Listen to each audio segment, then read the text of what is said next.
మిత్రులందరికీ నమస్కారం. Welcome to Ayurveda health world. ఈరోజు ఒక మంచి విషయం గురించి మనం మాట్లాడుకుందాము. ఏంటంటే దీర్ఘకాలికంగా ప్రజలందరినీ పట్టి పీడిస్తున్నటువంటి ఒక సుదీర్ఘమైన వ్యాధి, జీవన మరణ సమస్యలాగా మిగులుతున్నటువంటి ఒక సమస్య.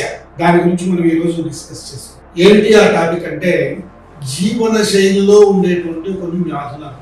వాటిలో ముఖ్యంగా ఈ మధుమేహం లేదా డయాబెటీస్ అనేటువంటి టాపిక్ మీద మనం డిస్కస్ చేస్తాం. ఎందుకంటే మనకి మన యొక్క ఈ జీవిత కాలంలో మనం ఎన్నో రకాలైనటువంటి వ్యాధులను మహమ్మారిలుగా వ్యాపించి ప్రజలందరినీ తీవ్ర జన నష్టాన్ని కలిగించినటువంటి వ్యాధులు మనం ఇటీవల కాలంలో చూస్తూనే ఉన్నాము.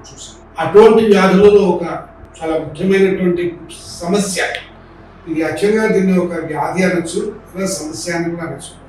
వ్యాధి అని ఎందుకున్నామంటే ఇది ఒక శరీరాన్ని కీడు చేస్తుంది కాబట్టి. అలాగే సమస్య అంటే ఇది ఒక క్రిమి వల్ల కానీ ఒక బయట శక్తుల వల్ల కానీ దానివల్ల వచ్చింది కాదు. ఇది మన యొక్క శరీరంలో మన యొక్క జీవన శైలి, జీవన విధానంలోనే వచ్చినటువంటి వ్యాధి.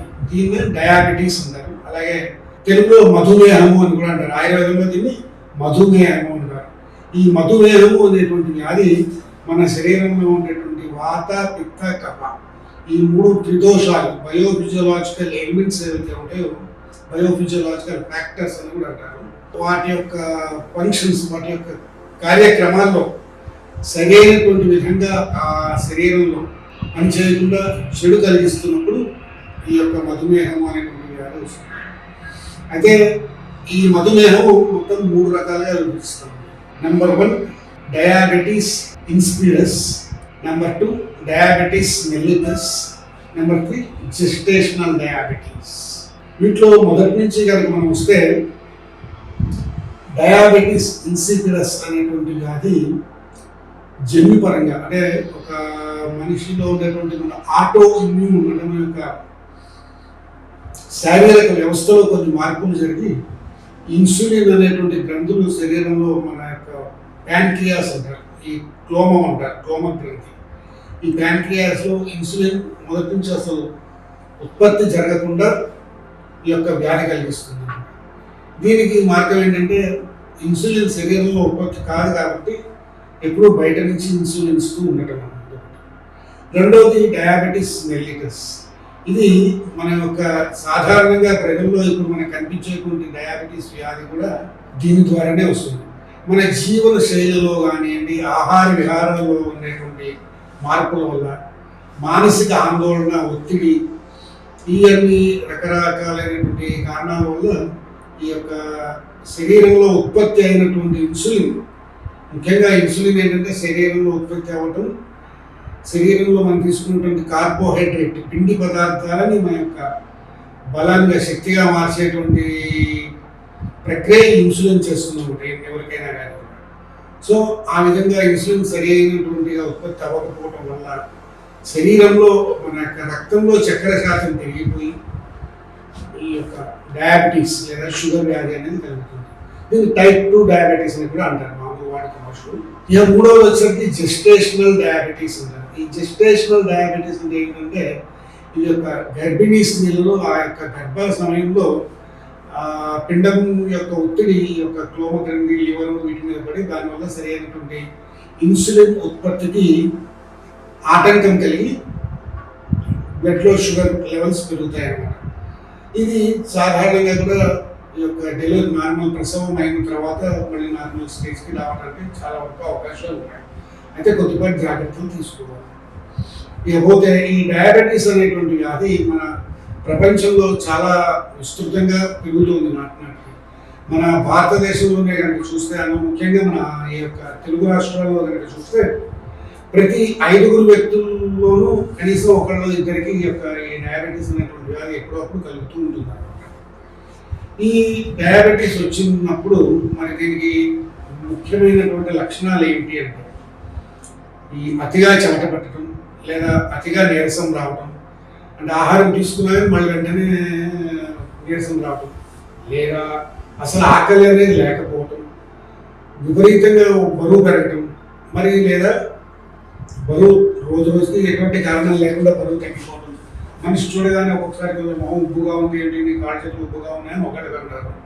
ఇంకొక వ్యక్తికేమో బాగా పక్కబడిపోతున్నాం, నీరసపడిపోతున్నాం అని ఇంకొకటి గురించి చెప్పారు. అంటే ఇది ఈ యొక్క ఆయుర్వేదంలో చెప్పినటువంటి వాత పిత్త కఫ అనేటువంటి త్రిదోషాలకి సంబంధించినటువంటి వ్యాధి కాబట్టి ఈ ఆయా వ్యక్తుల యొక్క దోష ప్రాబల్యం వల్ల ఆ విధంగా మనకి రూపాంతరం చెందుతూ ఉంటుంది అనమాట.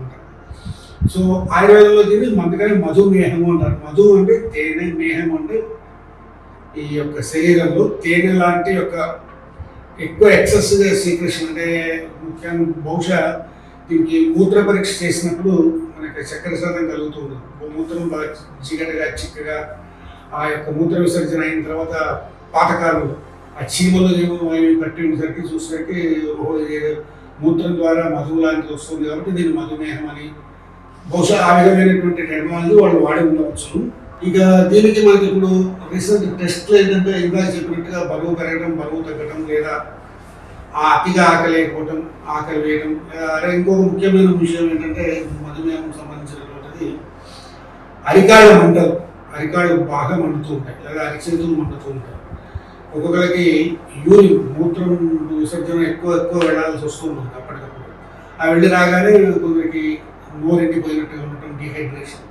ఈ సంబంధించి మగవారికి ఆడవారికి ఇద్దరికీ వస్తుంది. అలాగే జెంటల్ ఆర్గాన్స్లో విపరీతమైనటువంటి దురద, స్టిమ్యులేషన్ వంటివి రావడం, ఇవన్నీ కూడాను ఈ యొక్క మధుమేహం యొక్క లక్షణాలు అన్నమాట. అంటే మనం సాధారణంగా ఇప్పుడు చూసేటువంటి మధుమేహంలో ఈ లక్షణాలు. దీంతో పాటుగా నర్వస్ సిస్టమ్ వీక్నెస్, తీరు పట్టినట్టుగా ఉండటము, దృష్టి మందగించటము, అలాగే అతిగా నిద్ర రావడం లేదా నిద్ర పట్టకపోవటము.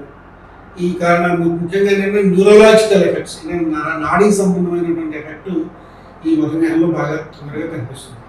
అవేంటంటే కాళ్ళు చేతులు తిమ్మిరులు పట్టడం కానివ్వండి, మంటలు కానివ్వండి, తలనొప్పిలాగా రావటం, అలాగే దృష్టి మందగించడం. ముఖ్యంగా ఎందుకంటే ఆక్యులర్ ప్రెషర్, అలాగే శరీరంలో బ్లడ్ ప్రెషర్ కూడా పెరుగుతుంది. ఎందుకంటే ఒకనొక సందర్భంలో ఈ యొక్క రక్తంలో ఉండేటువంటి చక్కెర శాతం పెరగటం వల్ల బ్లడ్ సర్క్యులేషన్ కూడా దీనివల్ల ప్రభావితం అవుతుంది.